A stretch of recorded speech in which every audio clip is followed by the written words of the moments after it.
31 के निकालिए 60 वो 133 है। 132 बन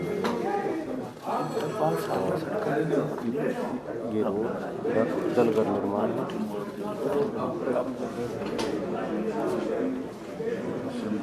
पहले इनकी सुन ले, ये कोई सवाल पूछ लो हैं?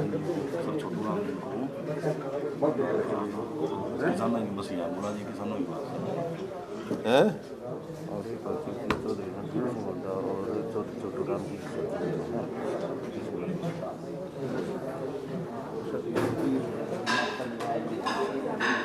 करेंगे। हाँ, मलिक साहब ने भी रहा करेंगे। हाँ भाई मित्रों, पहले आप पूछ लो सारे कि तुम घूम रहे हो ना, फिर मैं जवाब देता रहूँगा तुम्हारा।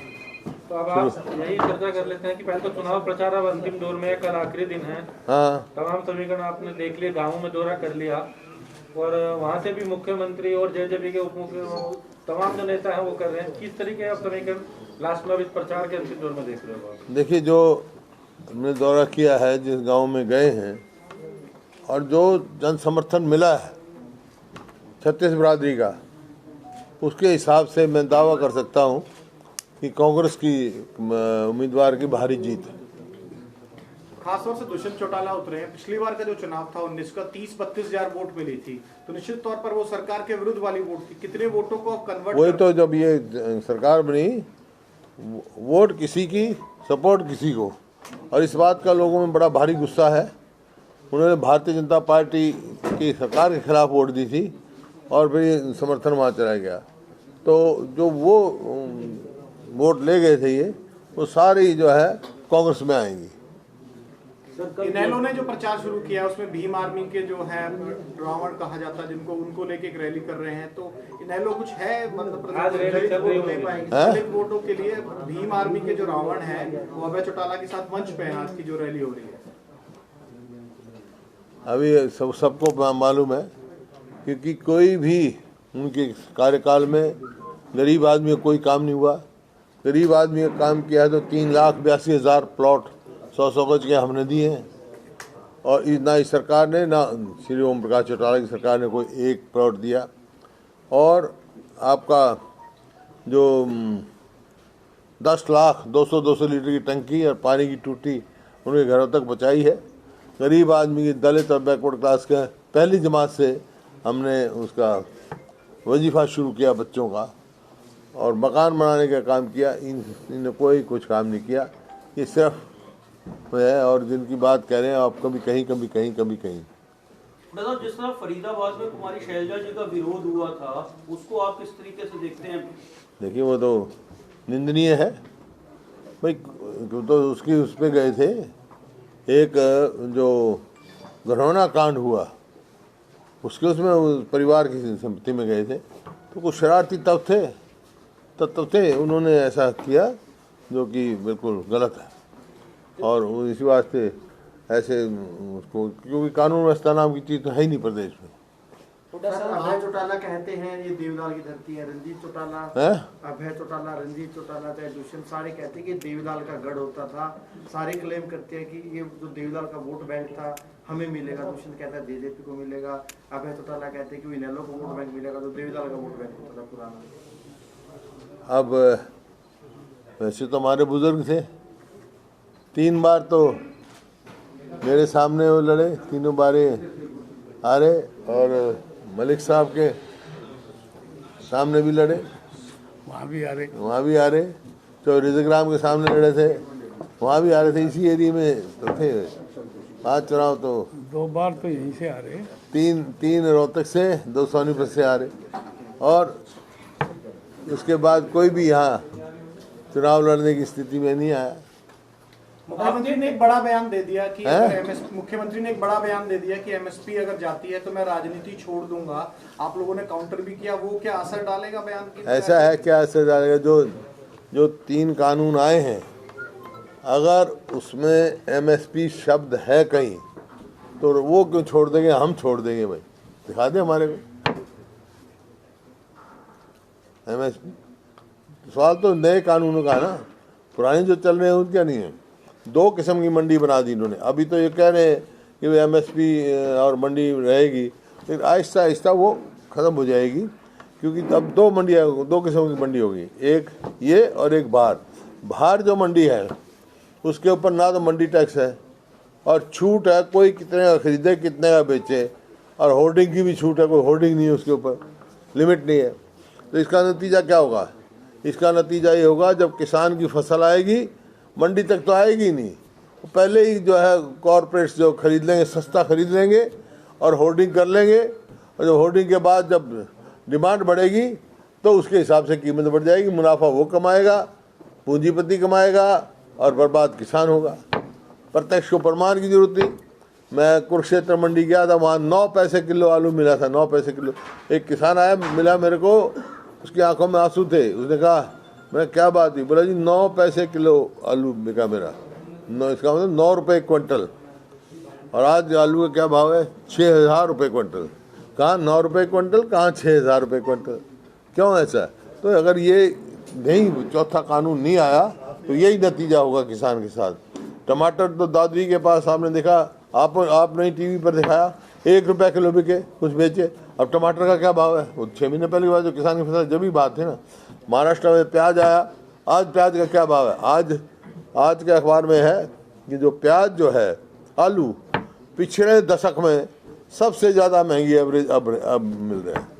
और अब बाहर से इंपोर्ट करने की बात कर रहे हैं, या तो यहाँ से एक्सपोर्ट होता था, अब बाहर से इंपोर्ट करने की बात करें। तो ये आपके सामने ये मैंने पहले दिन कहा था, जिस दिन ये कानून बने उस समय मैंने एक बात कही थी कि भाई ठीक है, ये कानून ले आए कि उन्होंने कहा ये किसान कृषि के हक में है, यहाँ इन्वेस्टमेंट आएगी। तो मैंने कहा जब आएगी इन्वेस्टमेंट, जब लाभ होगा किसान को, जब लाभ होगा, चौथा कानून साथ लेके आएंगे कि कोई भी फसल अगर किसान की MSP से कम खरीदेगा तो उसको सजा का प्रावधान होगा, वही किसान के सुरक्षित रखेगा। और मैंने 2007 में तो मेरे जो APMC एक्ट में नियम बना दिया था। कॉन्ट्रैक्ट फार्मिंग जब शुरू करी गई यहाँ, आप देखेंगे 2007 में ये नियम था कि कोई भी MSP का से कम नहीं खरीद सकता था। उसका प्रावधान ये था, उसमें जितने की कॉन्ट्रैक्ट होगा, जितने अमाउंट का, उसका 15% या तो श्योरिटी या बैंक गारंटी दी जाएगी, और जो कंप्लीट हो जाएगा और वो कॉन्ट्रैक्ट साइन होगा एनफोर्समेंट ऑफिसर और मार्केटिंग कमेटी, उनके सामने साइन होगा, कॉन्ट्रैक्टर का भी, स्पॉन्सर का भी और प्रोड्यूसर का भी, वो साइन होगा। और जो कंप्लीट हो जाएगा, जब पैसा रिलीज होगा उसका, तो protect the interest of farmers. इनमें कोई वो नहीं है, और हम इस तरह की बात की लड़ाई लड़ेंगे। चौथा जो है एक्ट और लाने का हम करेंगे, साथ ये चौथा एक्ट आएगा जब ही हमारे को मंजूर। वाणा में थे, उन्होंने कहा कि कांग्रेस 50 साल से भी ज्यादा का राज किया, लेकिन उन्होंने जाति पाति धर्म इस तरह की राजनीति की है। बीजेपी ने ऐसा नहीं किया। कांग्रेस में कभी जाति पाति, ना धर्म, ना जाति पाति की। कांग्रेस की तो आइडियोलॉजी है। कांग्रेस तो देशभक्त है, देश की आज़ादी के लिए लड़ाई लड़ी है। मेरे दादा ने लड़ी, मेरे बाप ने लड़ी है, देश की आज़ादी की लड़ाई लड़ी। कोई एक जाति के लिए लड़ी थी। बड़ौदा के लिए भी कह रहे हैं कि जाति पाति से ऊपर उठकर लोग वोट देंगे, क्या? हाँ, हम तो कह रहे हैं जाति पाति से ऊपर के वोट देनी चाहिए, क्योंकि हम तो जाति पाति में पढ़ते नहीं। हुड्डा साहब, कल योगेश्वर दत्त ने व्यक्तिगत आक्षेप लगाते हुए आपके कैंडिडेट के ऊपर कहा है कि मेरे सामने जो कैंडिडेट है वो गोली चलाने वाला है चौपाल में, तो आपने फैसला करना है कि भी उनको चुनना है या मुझे चुनना है। ऐसा आक्षेप कल लगाया, क्या कहेंगे?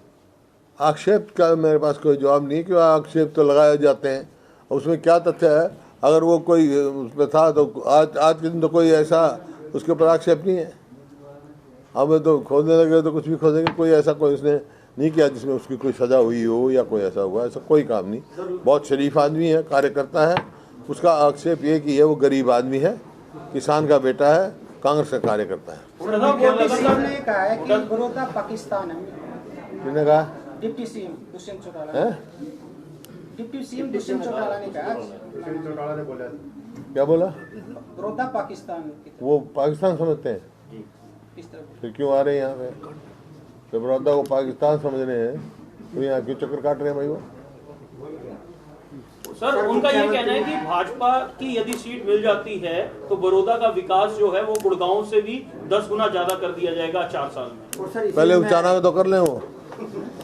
सर मुख्यमंत्री ने कहा है कि अचानक कर लिया। सर मुख्यमंत्री ने कहा कि 1 साल की जो गठबंधन सरकार है, 1 साल में हमने 167 विकास के काम किए, बड़े काम किए 167। ये है 167 काम किए हैं उन्होंने। कहाँ क्या किए हैं?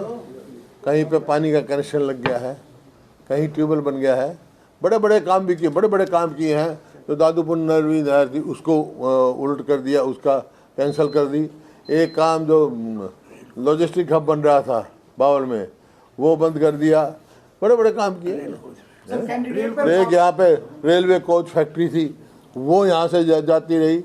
एक जो महम के पास हिसार के उरली जो इंटरनेशनल एयरपोर्ट बनना था वो यहाँ से जाता रहा। बड़े हाँ, और मराठी एम्स में जो एम्स बन रहा था वो जाता रहा। बड़े बड़े काम किए हैं। कोई नहीं। जो आपने आरोप लगाए 1 साल के सरकार ने जो घोटाले किए, जो आरोप आप लोग लगाते हैं, उनका कोई असर इन चुनाव में देखने को मिलेगा? और क्या लोग दे घोटालों की लिस्ट लिए दे रहा, घोटाले की लिस्ट दे भाई इसको, अभी इनको जरूरत है। एक बात और बोलना चाहेंगे, तो आप कह रहे थे कि प्राइवेट मेंबर बिल की बात कर रहे थे पंजाब की तरफ से। सरकार बार बार कह रही है कि उसमें केवल 2 ही फसल है। अगर ये ज्यादा फसलें डालें, पंजाब को भी कहें बाजरा मक्का, उनका कहना है कि इन्होंने मूंगफली भी डाली है। क्या हरियाणा में किस तरीके की आप फसलों को उम्मीद करते हैं, कौन कौन सी उसके अंदर होंगी? हमारा जो 2007 का मेरा वो था नियम, उसमें साफ था कि एमएसपी से कम नहीं ले सकते थे और जिस जिनस की एमएसपी नहीं है प्रिवेलिंग मार्केट से कम नहीं खरीद सकते। कैंडिडेट को लेकर खासतौर से निशाना साधते हैं कि जो कांग्रेस का कैंडिडेट है उसे सिर्फ रोहतक डील पार्क का एड्रेस पता है, हमारा कैंडिडेट ऐसा है जो राष्ट्रपति के पास जा सकता है, प्रधानमंत्री के पास जा सकता है। ऐसे कैंडिडेट को कैंडिडेट जो है वो अच्छे खिलाड़ी हैं, राजनीति में नहीं खेलने में अच्छे हैं।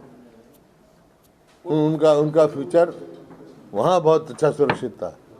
वो कहते हैं विकास जो है वो भाजपा करवा पाएगी, जो कांग्रेस का कैंडिडेट है वो सिर्फ रोहतक तक सीमित है। विकास भाजपा कराएगी। जो हरियाणा नंबर 1 था प्रति व्यक्ति आय और प्रति व्यक्ति निवेश में, आज किस चीज में नंबर 1 है? अनएम्प्लॉयमेंट में, अपराध की तरफ नंबर 1 जा रहा है और भ्रष्टाचार में। उठा साहब, मुडलाना के लोगों ने कहा कि हम काले झंडे दिखाना चाहते थे, लेकिन पुलिस फोर्स इतनी है हम काले झंडे नहीं दिखा पा रहे, कहीं हमें गिरफ्तार ना कर लें। चलो मैं तो इस चीज़ को कभी वो नहीं करता हूँ, काले झंडे दिखाए ना, मैं दिखाता हूँ, दिखाने में यकीन रखता हूँ। वो तो लोगों में एक रोष है, वो अपना रोष पता है, प्रजातंत्र का वो भी अंग है। लेकिन जहाँ तक स्वयं मेरे पे छोड़ा जाए, मैं कोई काले झंडे दिखाने के पक्ष में नहीं हूँ। मैं तो पक्ष में हूँ भाई जो आपका असली है। अब 6 साल हो गए, बड़ौदा का इलेक्शन है, बड़ौदा का जिक्र करते ही नहीं, पाकिस्तान का जिक्र करेंगे और करेंगे, यहाँ के लोगों का जिक्र करो ना। ये तो वो कर रहे हैं, नरवाना वाला डॉक्टर का काम कर रहे हैं। पता है नरवाना में एक डॉक्टर था, उसने लिख दिया जैसे कह रहे हैं बड़ौदा का हम करेंगे काम, उसने लिख के पट्टा लग के बैठ गया कि दांत के दर्द का लाजमी इलाज नहीं होगा तो उसके पेनल्टी लगेगी। एक आ गया जाड़ के दर्द का, एक मिनट जाड़ का दर्द का आ गया, बैठा दिया ना उसके पास कोई औजार, क्योंकि इनके पास गवर्नमेंट का कुछ तो है नहीं, ना कोई औजार ना कुछ, बैठ गया। तो कुछ भी नहीं, एक शीशी में मिर्च डाले हुए था पानी में, बैठा के उसकी आँख में मिर्च का पानी डाल दिया। तो बोला मेरी बोला जाड़ का बता, वो बोला जाड़ छोड़ मेरी आँख बचा। बड़ा बात कहाँ की करते हैं, बात कहीं जाते हैं, इनका क्या है। झूठ बोल के जीत बाई इलेक्शन में वो पूरी नहीं करी, यहाँ क्या करेंगे? अरे पैसे पर अपराधी जुलूस में घूम रहे हैं। प्रत्यक्ष प्रमाण की जरूरत नहीं है, जींद में जाके देखो, जींद तो साथ है। बाई इलेक्शन में कितनी झूठी बोली, कितने झूठे वायदे किए, सारे अपराधी इनके साथ घूम रहे हैं। सर गठबंधन प्रत्याशी योगेश्वर दत्त, गठबंधन प्रत्याशी योगेश्वर दत्त जो है भाजपा का, एससीबीसी को लेकर उसका एक ट्वीट वायरल हो रहा है लगातार कि आरक्षण को खत्म कर दो, आप इसको किस नजरिए से देखते हैं? देखो जी, आरक्षण जो है संविधान ने दिया है, संविधान ही ले सकता है वापस, आपके उससे नहीं ले सकता। और ये इनकी सोच होगी, संविधान की नहीं, जब तक संविधान में प्रावधान है कोई आरक्षण वापस नहीं ले सकता। आरक्षण बड़ा सोच समझ के दिया गया था, जो लोग सदियों से दबे हुए थे उनके लिए आरक्षण है ही, और हमने तो सबको दिया था, इस सरकार ने वो भी खत्म कर दिया। सर उनका कहना ये है कि आरक्षण जिनको मिला है इससे ज्यादा जातिवाद फैल रहा है, आरक्षण हटाओ देश बचाओ, इस पर आप क्या कहते हैं? मैंने बताया ना, आरक्षण उनको मिला है जो सदियों से पिसे हुए थे, गरीब आदमी को, उनको आरक्षण मिला है। बाकी मैंने तो आरक्षण सबको दिया था। जैसे जिन जातियों नहीं मिला था, मान लो ब्राह्मण हैं, राजपूत हैं, इनको आर्थिक तौर पर दे दिया था। लेकिन हरियाणा में कोई तो हमने छेड़ा नहीं और कोई छोड़ा नहीं, और इन्होंने वो भी रद्द कर दिया। वहीं सीएम साहब ने आज ये कहा है कि 3 तारीख तक बड़ौदा की जनता की जो केंद्र है वो जो पाले में है और 11 तारीख के बाद हमारे पाले में रहेगी विकास के मामले। कौन कह रहे हैं? वो सीएम 3 तारीख तक किसके पाले में है? जनता के। अच्छा, 11 तारीख के बाद समझा नहीं मैं। वो कह रहे हैं कि अगर विकास करवाना है तो योगेश्वर दत्त को जितवाओ, अगर जनता के पास 3 तारीख तक का समय है। अगर नहीं जिताएंगे तो क्या होगा? विकास नहीं होगा, यही कहने का मतलब है उनका। सबका साथ सबका विकास कहा गया, जब तो बड़ौदा में विकास नहीं हुआ। नारे देते हैं सबका साथ सबका विकास, अब कहते हैं भाई 6 साल तक, तो यही मतलब है ना, नहीं विकास होगा तो ऐसी बात। बाकी जगह, बाकी जहाँ बीजेपी बनी हुई है वहाँ करवा दिया विकास। वहाँ जींद में करा दिया, जब बीजेपी का एमएलए। करनाल में जहाँ से स्वयं एमएलए है, मुख्यमंत्री बनते ये कहा था मैं कल्पना चावला मेडिकल जो हमने बना रखा था उसको यूनिवर्सिटी बनाऊंगा। एक 4 दीवारी बनी और कुछ भी नहीं हुआ। 6 साल में हमने पूरी इंफ्रास्ट्रक्चर खड़ा कर दिया था यूनिवर्सिटी का। थोड़ा सा बीजेपी लगातार कह रही है कि अंबेडकर जयंती हो तो सरकारी खर्चे पे उनकी तरफ से मनाई गई, आज भगवान वाल्मीकि जयंती हो सरकारी खर्चे पे मना रहे हैं दलित वोट बैंक को लुभाने के लिए। तो कांग्रेस के पास ऐसा क्या है कि दलित वोट बैंक जो है वो कांग्रेस की तरफ है? कांग्रेस गरीब आदमी की पार्टी है, गरीब आदमी की लड़े हैं। 3,82,100 गज के प्लॉट दिए इन्होंने। एक प्लॉट दिया तो नाम गांव का नाम और वो बता दें। स्कॉलरशिप में भी घोटाला कर दिया और आपका 11,000 सफाई कर्मचारी गांव में नहीं थे, एक कलम से लगाए थे, इन्होंने एक बढ़ाया हो तो बता दें। इन्होंने गरीब आदमी क्या क्या है, गरीब आदमी के लिए क्या किया, किसान के लिए क्या है? किसान बर्बादी के कगार पे है। किसान, मजदूर, गरीब आदमी और व्यापारी वैसे ही हो रहा है। वो कह रहा व्यापारी कह रहा मेरा मुनाफा तो गया दूर, मतलब मैं पूंजी खा रहा हूँ, कब तक खाएगा पूंजी वो? हुड्डा साहब, जींद उपचुनाव में इन्होंने जब कृष्ण मिड्डा जी का समय था कहा था अगर ये जीत गए इन्हें मंत्री बना देंगे, झंडी दे देंगे। अब सेम वादा जो है वो बड़ौदा उपचुनाव में किया जा रहा है। जींद में तो पूरा नहीं हुआ था, आपको लगता है बड़ौदा में पूरा होगा? मैंने बताया ना, जो जींद में किया वो यहाँ करेंगे। जींद में कृष्ण मिड्डा जी ये पूछो, वो कहता है कि पिछले साल जो बनने के बाद एक ईंट भ्रष्टाचार की लगी हुई है। विधायक कह रहा है, मैंने खुद पढ़ा है। सर, पूरे चुनाव प्रचार में सरकार के निशाने पर आप और दीपेंद्र हुड्डा ही क्यों रहे? पूरा का पूरा चुनाव प्रचार था बीजेपी। ये उनसे पूछो वैसे, लेकिन राजनीतिक आपको कारण बता सकता हूँ मैं, ये पूछो तो उनसे। क्या वजह सर? जो आता दिखता है उसी के लिए कहते हैं। हुड्डा साहब आपने बोला था कि जो आता नजर आएगा ना, समझे कि नहीं? क्या समझा? हुड्डा साहब आपने बोला था इसको लेके उन्होंने कल भी प्रदर्शन किया, पीटीआई टीचर्स ने कल भी प्रदर्शन किया, उनको गिरफ्तार भी कर लिया गया। इस बारे में क्या कहें? 3 तो मर गए बेचारे, 3 तो भगवान को प्यारे हो गए, रो रहे हैं वो तो। उनके साथ बड़ा भारी धोखा किया इन्होंने। सुप्रीम कोर्ट में केस प्रॉपर ढंग से नहीं लड़ा। जैसे कई केसों में देखा, अगर वहाँ प्रॉपर ढंग से लड़ते तो ये नहीं हो सकता था। और जब हो गया था तो रास्ते थे, इनको लगा सकते थे, हमने लगाए। सुप्रीम कोर्ट द्वारा हटाए हुए हमने लगाए। जो भजनलाल के टाइम में 1800 सिपाही थे, सुप्रीम कोर्ट से हटके थे, वो लगे हुए सारे लगाए। नियत होनी चाहिए। MITC के सारे 4,000 निकाले होते हैं ओम प्रकाश चौटाला जी ने, 4,000 2,000 जो भी एम्प्लॉय थे, नंबर याद नहीं, वो सारे लगाए हमने।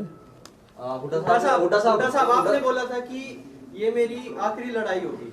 इस चुनाव के बाद क्या आप रिटायरमेंट ले लेंगे और दीपेंद्र कमान संभालेंगे? किस आपने बात? बोला था मीटिंग में कि ये आखिरी लड़ाई हो सकती है मेरी। आपकी मीटिंग हुई थी कल का किसको पता? तेरा पता है कि कोरोना की बीमारी चल रही है कि पता नहीं किसके क्या हो जाए। हुड्डा साहब, लगातार पक्ष जो सत्ता पक्ष है वो ये कह रहे हैं कि कांग्रेस में लगातार बिखराव है और बिखराव के चलते ही बड़ौदा उपचुनाव में प्रचार के लिए हुड्डा साहब और उनके पुत्र दोनों ही लगे हुए हैं और शैलजा भी कभी कभी दिखाई देती। सब आए हैं, शैलजा जी आए हैं, किरण आई है, कुलदीप बिश्नोई आया, सारे पार्टी एकजुट है, जहाँ जरूरत है जो सब आए। हुड्डा साहब, अनिल विज जी कह सब आए, पूरा पार्टी एकजुट है। हुड्डा साहब, लालच देकर भीड़ बुलाने वाले मुद्दे पर आपका कमेंट था, उस पर अनिल विज जी कह रहे हैं कि जिसकी हार दिखाई देती है वो ऐसे कमेंट करता है, आप क्या कहना चाहेंगे उनके? आप बताओ कौन थी भीड़? जी, आप लोगों की, आपका था सर। आप लोगों की सुनी कह रहा था मैं तो था नहीं, आप लोगों ने बताई थी। ये आप टीवी पे दिखा रहे थे कि मैं तो फलानी जगह तो आ रहा हूँ, मैं तो फलानी जगह तो आ रहा हूँ, उस बात पे मैं कह रहा था। दिखाई थी नहीं दिखाई थी? फिर मैं क्या गलत कह रहा था भाई? जब आपकी देखी हुई मैंने बात कही, कितने ही वो दिखाए इन्होंने, वो दिखाया है, क्लिपिंग दिखाई, अगर मैं फलानी जगह से आ रहा हूँ, मैं तो पता नहीं कहाँ कौन सी उससे आ रहा हूँ, हमारे तो किराए पे लेके आ रहे हैं। मैंने यही कहा था, या तो आपकी क्लिपिंग झूठी है या मैं झूठा हूँ, फैसला कौन करेगा? हुड्डा साहब, जैसे लगातार या तो आपको अभी वो क्लिपिंग नहीं थी तो आप मंगा दो, दिखा दूँ आपको।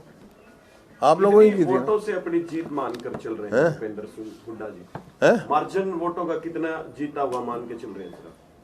मैं जोशी नहीं हूँ, लेकिन अच्छे मार्जिन से जीते।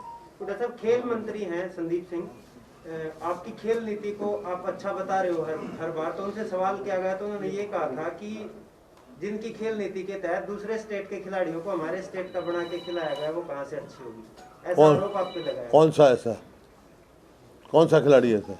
सुशील को लेकर इनडायरेक्ट वे में उन्होंने बोला। नहीं, सुशील की माँ यहाँ की है, सुशील की माँ यहाँ की है, जिसकी जहाँ की तो माँ कहीं और क्या हो जाएगा। हमारा ये नीति थी, एक पेरेंट्स में से एक माँ हो या बाप हो, वैसे नहीं लिया हमने कोई। सुशील माँ हरियाणा की है, हरियाणा का क्यों नहीं होगा भाई? वो तो एक महिला का सम्मान करना है भाई, असली तो माँ पैदा करती है। सुशील माँ यहाँ की है। हुड्डा साहब, जैसे आप कह रहे थे अभी कुछ देर पहले, जिस प्रकार क्लिप की, आपको नहीं पता था इस बात का सुशील की माँ यहाँ की है? पता है जी, फिर सवाल, फिर उसे सवाल क्यों नहीं पूछा? उनको जवाब देना भी तो जरूरी है ना आपकी तरफ से। हुड्डा साहब, जिस प्रकार से रैलियां ताबड़तोड़, और ये इनका मैंने पूछा था कहाँ का है संदीप सिंह? खिलाड़ी है, खिलाड़ी का सम्मान करना हमने प्रयास किया कि हमारी जो यंग जनरेशन है नशे की तरफ ना जाए पंजाब की तरह। खेल नीति बनाई, इतने स्टेडियम बनाए, इतना प्रोत्साहन दिया, इंफ्रास्ट्रक्चर बनाया, और यही नतीजा आज इन्होंने तो खिलाड़ियों को हर जगह वो किया, लेट डाउन किया। हुड्डा साहब, जिस प्रकार से तो बड़ौदा स्टेडियम बना रहा है, हाँ 20 तो अकेले बड़ौदा में स्टेडियम बनाया मैंने। हुड्डा साहब, बड़ौदा चुनाव में सैकड़ों गाड़ियां हरियाणा भर से लेकर आई जाती हैं बड़ौदा की जनता को लुभाने के लिए, चाहे पक्ष की बात करें चाहे विपक्ष की बात करें। ऐसा क्या है कि अपना दमखम दिखाने के लिए बाहर से गाड़ियां लानी पड़ती हैं? बाहर से कौन गाड़ी है? आपके जो रैली होती है उसमें वो बाहर से गाड़ियां होती हैं। रैली तो मैंने करी नहीं है, उसमें भी बाहर से होती है। रैली तो करी नहीं मैंने। नहीं सर, जिस प्रकार का शक्ति रैली तो करी नहीं किया जाता है। रैली तो करूंगा ना, तब बताऊंगा आपको। रैली तो करी नहीं। एमएचए की गाइडलाइन का भी सरेआम उल्लंघन किया जाता है। एमएचए की गाइडलाइन ये कहती है 5 गाड़ियां एक टाइम में जाएंगी और आधा घंटे बाद मैं तो 5 मेरे साथ, लेकिन आपके काफिले में भी वो सारी मैं अपने साथ 5 गाड़ी से ज्यादा रखता, बाकी अपनी मर्जी से कोई आए जाए वो थोड़े आवागमन थोड़ा ही रोक सकते हो आप। हुड्डा, क्या कल कोई रैली करने जा रहे हैं बड़ी? कल आखिरी दिन है प्रचार का। नहीं, जब सारे गांव में होया है तो रैली क्या है? ना कोई नहीं। एक कहा था कि 1 तारीख को पोल खोलूंगा, हुड्डा साहब आपने कहा था कि इनकी 1 तारीख को पोल खोलूंगा, क्या आज कोई पोल खोलने वाले हैं? उससे पहले ही खोल दी, पहले खोले बैठे हुए, पहले खोल दी एक तक बाद। कुछ हो ऐसा कह रहे थे आपकी 1 तारीख को कुछ ऐसा बोल कोई धमाका करने से कागज रखे ना सर, कागज रखे सर। हाँ तो ये है जो ये कहते हैं बड़ौदा एक काम की मैं बताना चाहता हूँ। इनने क्या किया? इन्हें तो कुछ किया ही नहीं। गांव में तो करोड़ों रुपए तो ग्रांट दी हमने और बिजली विभाग के 33 kV के 8 प्रोजेक्ट लगाए हमने। 8 ये 8 गाँव में 33 kV के आपने लगाई जी? उन्होंने? हमने, मैं अपने टाइम में बता रहा हूँ। एक 133 का लगाया है, ठीक है। और पब्लिक हेल्थ द्वारा नए जल घर का निर्माण ये 6 गांव का हुआ है, ठीक है। 7 गांव का। और गहरे 20 ट्यूबवेल लगाए हैं, लगभग गांव में बूस्टर बनवाए हैं ये 10, ठीक है जनाब। मार्केट बोर्ड व ग्राम पंचायत द्वारा लगभग गांव में स्टेडियम निर्माण किए हैं 19 स्टेडियम बनाए हैं। वो रिटेनिंग वाल तो गांव में करोड़ रुपए दिए मोटी मोटी तरह। जन स्वास्थ्य विभाग PSC CSC 7 ये गांव में बनाए हैं। सिंचाई विभाग द्वारा सभी ड्रेनों की सफाई करवाई और ड्रेनों में काई लगाई है जी, आखिरी टेल तक पानी पहुँचाने काम किया है। मार्केट बोर्ड द्वारा सड़कों का निर्माण और 62 ट्रेन बनाई, वो रोड बनाई है, 62 रोड बनाई है। ये देखो 62 है जी। और ये PWD द्वारा बिल्डिंग, सड़क व पुल निर्माण, ये हेल्थ सेंटर PSC ये सब PWD द्वारा, और COE बिल्डिंग ITI गुआना।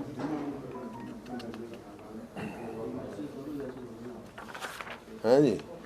और ये replacement of slabs in kilometer 106 में गुआना सोनीपत रोड, ये ITI बिल्डिंग गुआना सब काम है। हुड्डा रोड बनाया। Construction of 2-lane ROB at level crossing on 31 Rohtak road. Special repair various बाई प्लेज टैग CC ब्लॉक साइड। नूरखेड़ा कोड़ा में जनता कॉलेज बुटाना रोड हो गई है। Approach road Ulana approach road. Special repair of various road under work. Construction of 2 span RCC। कितने बनाए, हर पूरा इंफ्रास्ट्रक्चर बनाया। गांव बावड़ से भव्यता निर्माण। गोवाना में 50 बेड हॉस्पिटल। गोवाना में टोटल 43। हाँ 43 इस प्रकार से बहुत काम है। और रेलवे कोच फैक्ट्री मंजूर कराई थी यहाँ पे, जो ये उठा के ले गए हैं। और महिला कॉलेज, महिला यूनिवर्सिटी है, कितने यहाँ पे काम हुए। प्रदेश सरकार को इनके समय में एक कुछ हुआ तो बताओ। Railway line national railway line हमने बनाई सोनीपत से जो जींद वाया गुआना और नेशनल हाईवे साहब 1 साल हो गया बाईपास। प्रदेश सरकार को 1 साल हो गया है, तो किस तरह देखते हैं? विफल सरकार है, हर वर्ग नाराज है। किसान बड़े किसान को बाहर लाठी मार रहे हैं, किसान की फसल मंडी में पिट रही है। गरीब आदमी हाहाकार है, कानून व्यवस्था नाम की चीज है। भ्रष्टाचार चरम सीमा पर है। ये इनके भ्रष्टाचार के घोटाले देख लो। अरे घोटाले तो देख ले, भ्रष्टाचार के घोटाले देख ले इनके।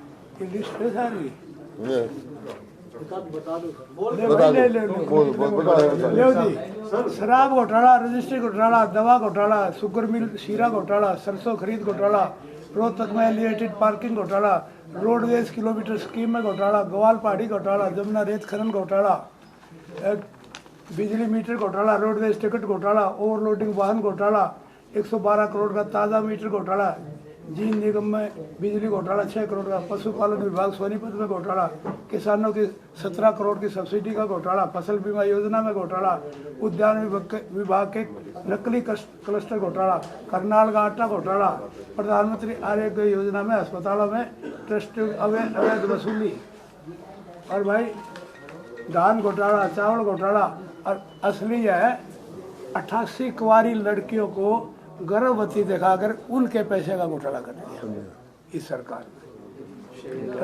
राज्य कर्मचारी बीमा निगम का घोटाला, सरकारी अस्पतालों में ठेके पर नौकरी देने में इसमें घोटाले 40,000 रुपए नौकरी में। ऑनलाइन राशन, कोई पेपर ऐसा नहीं है जो लीक ना हुआ हो। GST का 1000 करोड़ का स्कैम, GST स्कैम का घोटाला।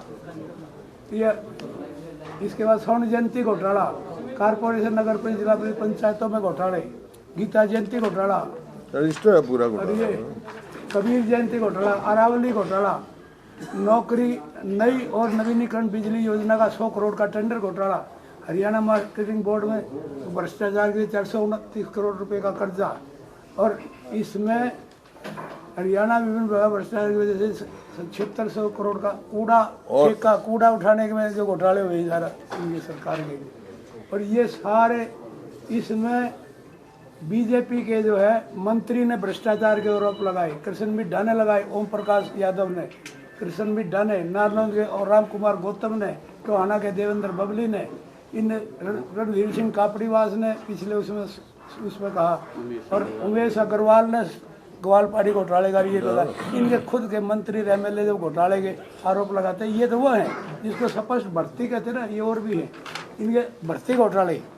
ये भर्ती घोटाले 15 जिन्हें कहते हैं हम बड़े ईमानदारी से भर्ती करते हैं।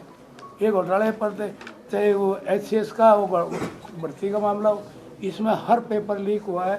और ताज़ा जो इन्हें डी ग्रुप में भर्ती की थी उसका 1000 डी ग्रुप के जो थे खिलाड़ियों के कोटे के अभी हटाए, ये जो इन्होंने लगाए थे इन्हें हटाए। तो इसमें क्या हुआ? झूठा वायदा करते हैं, इतने हैं मेरे पास और भी वायदा करते हैं। जो हुड्डा सेक्टर में अनाउंसमेंट की बात थी, 4 बार उनसे वायदा कर लिया, एग्रीमेंट कर लिया, वहीं के वहीं उनकी कोई राहत नहीं दी गई। उस बेचारे घूमने कर्मचारी सड़कों पे हैं सब। मैं तो इस वास्ते ये जो चुनाव है ये केवल एक उपचुनाव नहीं है, ये चुनाव बहुत महत्वपूर्ण है। ये प्रदेश की राजनीति की दशा और दिशा बदलेगा।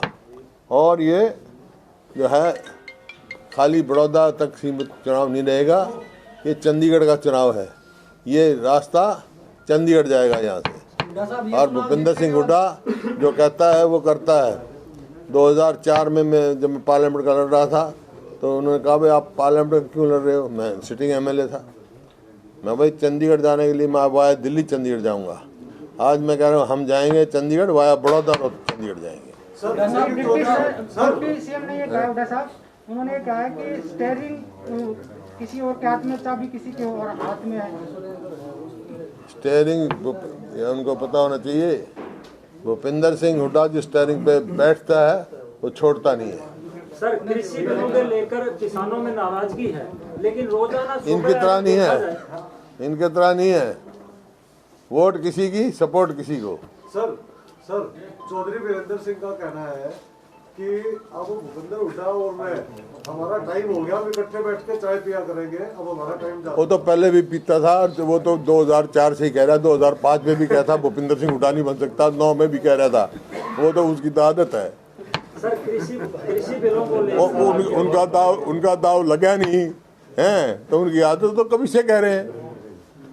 वो यही कह के हाँ मेरे भाई हैं, चाहे जब यूं हो जब भी पीते इकट्ठे, यूं हो जब भी इकट्ठे पीते हैं। डिप्टी सीएम दुष्यंत चौटाला ने आज कहा है प्रेस कार्यक्रम में कि चाबी तो हुड्डा साहब के पास है लेकिन स्टीयरिंग रणदीप सुरजेवाला के पास है। मैंने बता दिया जो स्टीयरिंग पे बैठता मैं छोड़ता नहीं हूँ। ये बहुत पुरानी कहानियाँ हैं, ये बहुत पुरानी कहानियाँ चल चुकी पहले चला चुके हैं ये लोग। अब भूपेंद्र सिंह हुड्डा को आगे लाओगे, कोई और बन जाएगा, कोई बनने नहीं देगा, कोई 3 महीने ही नहीं चलने देगा। 10 साल चलाई ना, अब फिर चला आएगी तो 10 साल फिर चला देंगे, क्या बात है। सर कृषि बिलों को लेकर किसानों में नाराजगी है। सर कृषि बिलों को लेकर किसानों में नाराजगी है। सुबह रोजाना किसान 3 घंटे मंडी के बाहर जाम में भी फंसे रहते हैं। क्या ये नाराजगी का फायदा आपको चुनाव में मिलने वाला है?